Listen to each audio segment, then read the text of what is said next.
very much got the sense yesterday afternoon that Jeff Carter is legitimately excited to be in Pittsburgh. The next sense that I'm looking to gauge is whether or not Pittsburgh is equally excited to have him. Good morning to you. Good Wednesday morning. I'm Dejan Kovacevic of DK Pittsburgh Sports. This is Daily Shot of Penguins. Comes your way bright and early every weekday morning. If you're into football and or baseball, I also offer up daily shots of Steelers and Pirates. The Penguins had the day kind of off yesterday. Mike Sullivan had them up at the UPMC Lemieux Sports Complex in Cranberry doing what the team describes as off-ice workouts, but it actually involves stuff that's on the ice. One of the guys who was on the ice, before I get to the main subject here, was Evgeny Malkin, and this was not a small deal. They didn't put out video from it, but they did put out a handful of still photographs that showed that Malkin was doing, actual hockey things.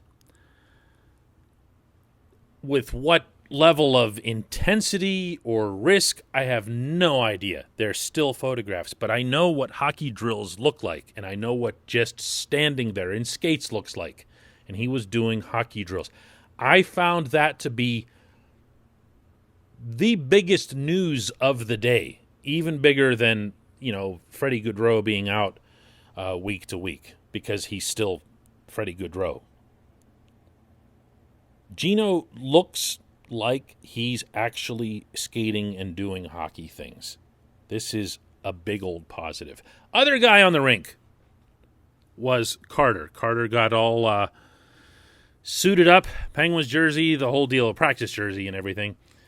And afterward, he met with us, of course, virtually. And I'll just let him take over here.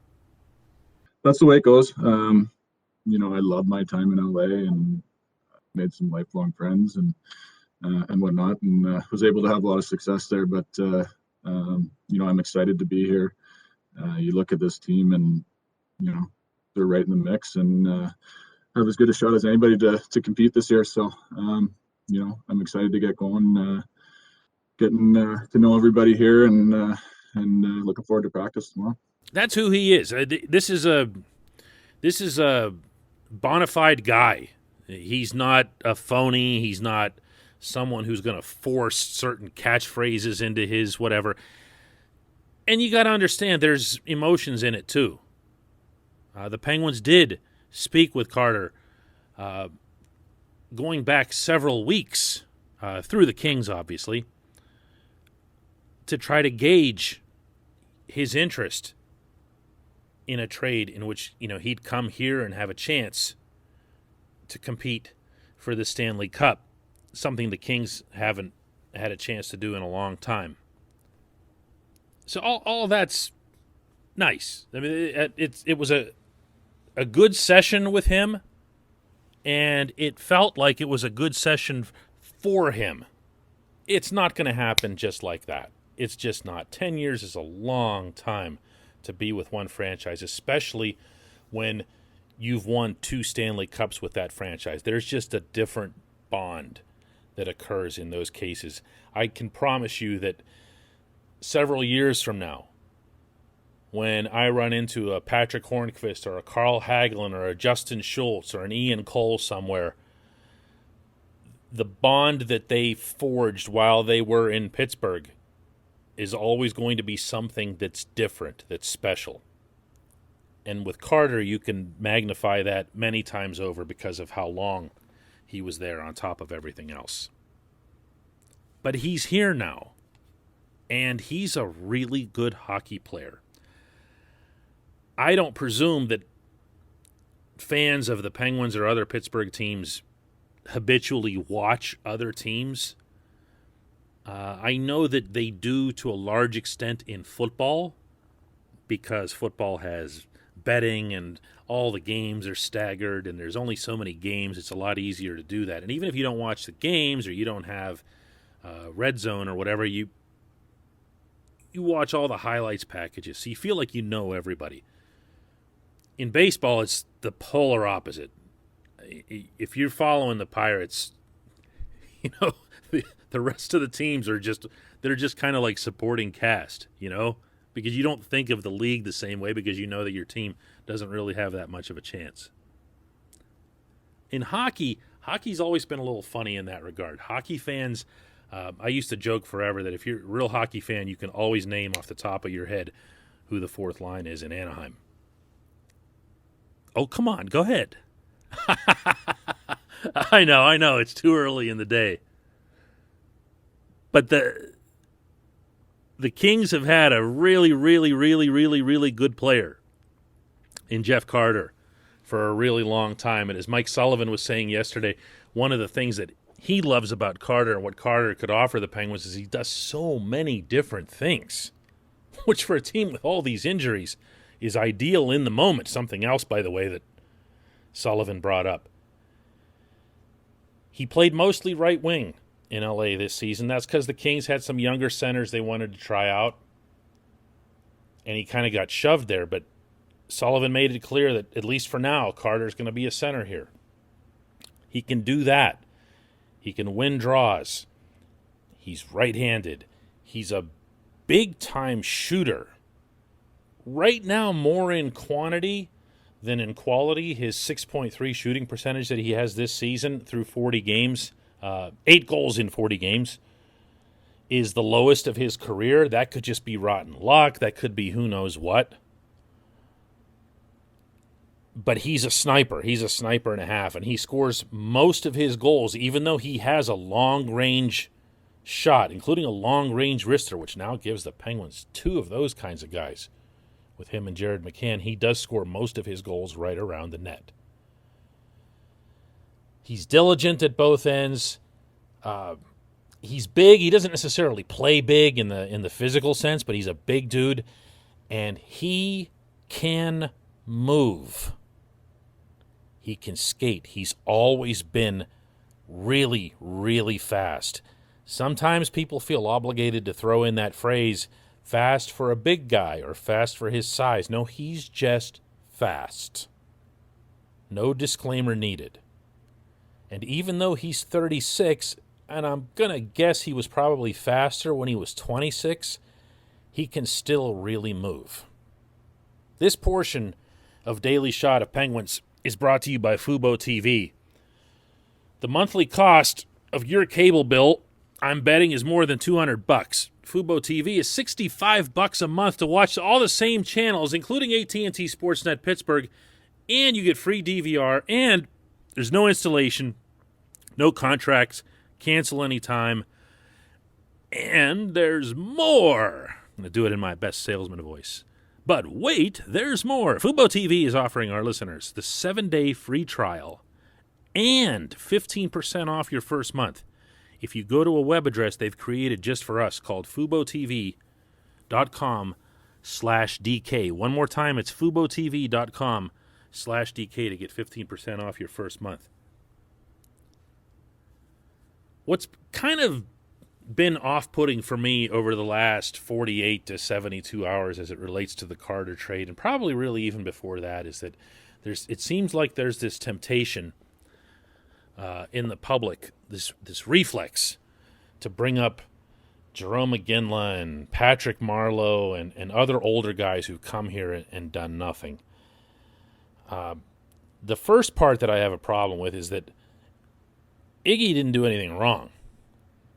He came to Pittsburgh and was insanely put on the left wing by Dan Bylsma, and he still produced a point a game.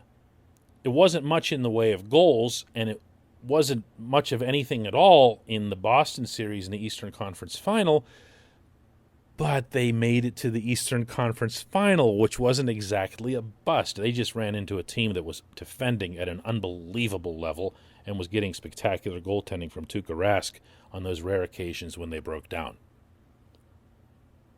Iginla came here similar to Carter after spending his whole career in Calgary and had to get all the gosh wow stuff out of the way and everything else here.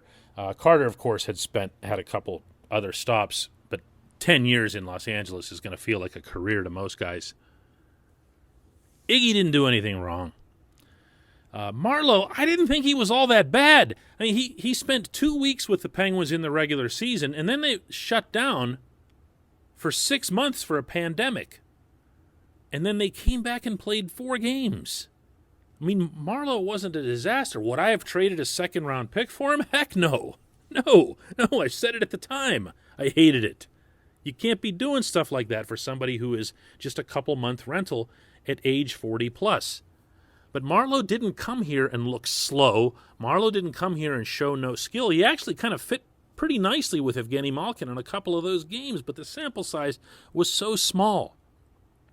Don't be judging Carter by this kind of stuff. It's not fair. It's not even rational. He's not the same player. But if it makes you feel any better, the Penguins didn't give up all that much to get him. This wasn't a second rounder going out there. It was a third and a fourth. Now, conditional. But I'm going to presume that the condition is attached to the Penguins winning the Cup, which should be a condition most people around here would happily accept. So, I don't like to tell fans what to think, what not to think, who to cheer, who to boo, and whatever else here, but I think it's generally fair to give him a chance. This is a guy who's been a really good hockey player for a really long time. 750-plus points in the NHL, a couple of rings on his finger, and also just a perfect fit for what the need was. When we come back, just one question.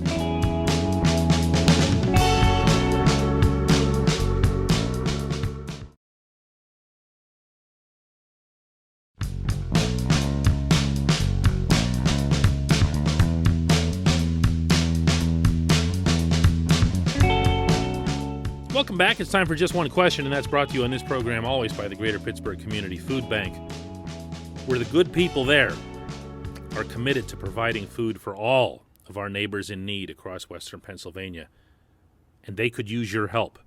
Go to pittsburghfoodbank.org to find out how $1 from you is all it takes to produce 5 meals for people in need.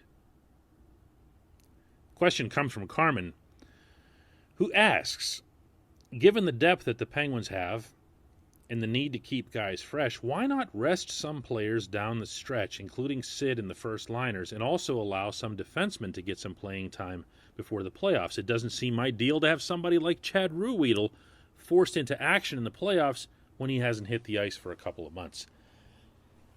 Carmen, I'm with you. If I had to guess, Mike Sullivan would be with you. But the dynamic's never that clear-cut.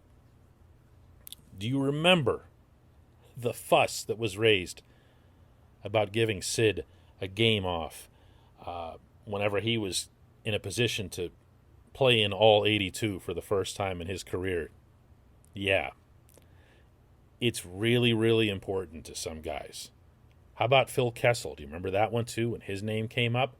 What was more important to Phil, the streak or being more rested for the playoffs? Well, guess what? Phil's streak is still going on out in Arizona. And this kind of thing does matter to some guys. It's a real, real point of pride. It also is something that helps them out at contract time, whether it's with Pittsburgh or with another team. It's something that their agents will push forth and say, hey, look, my guy's never missed a game. Look at him. He'll be there for you. He's durable. He's tough. So the players do factor into it. And there's also the matter of need.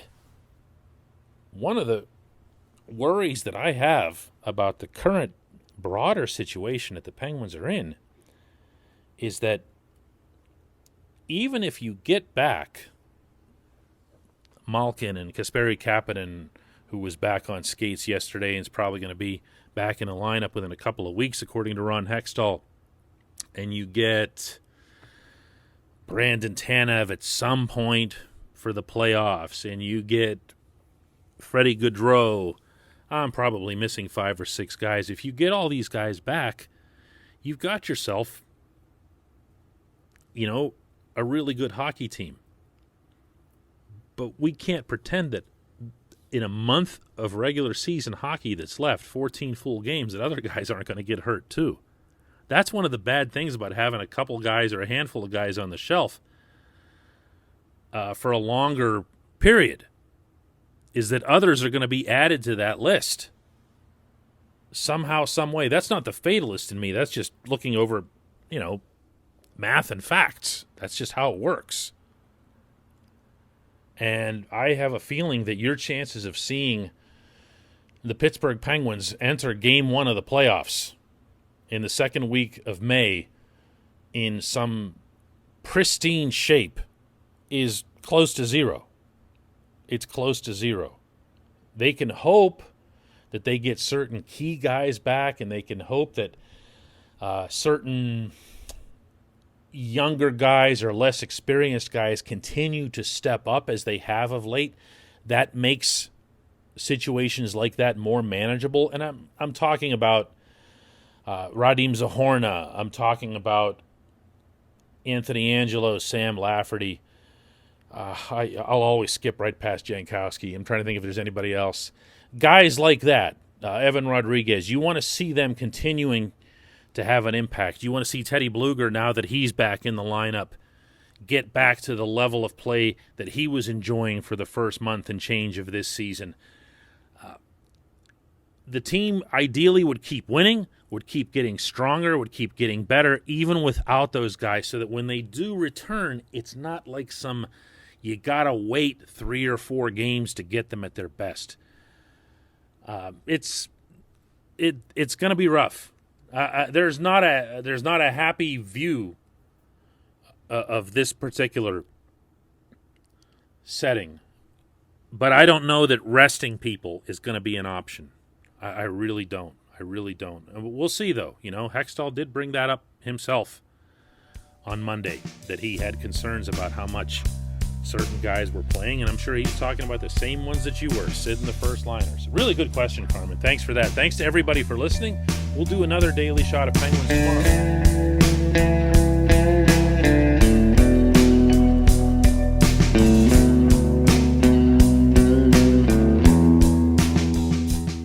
At Point Park University, in the heart of downtown Pittsburgh, they understand there's no substitute for real-world experience and career-building connections. Their innovative curriculum engages students with distinctive experiential learning opportunities. Point Park's pioneering co-op program empowers qualified students to work in full-time, paid positions with their corporate partners while earning college credits. Visit pointpark.edu/works to learn more. Career ready. That's the point. Point Park University. Your front door, your car, your gym locker, your gun. Safety is a habit. Learn more about how to keep guns safe and secure. Visit projectchildsafe.org.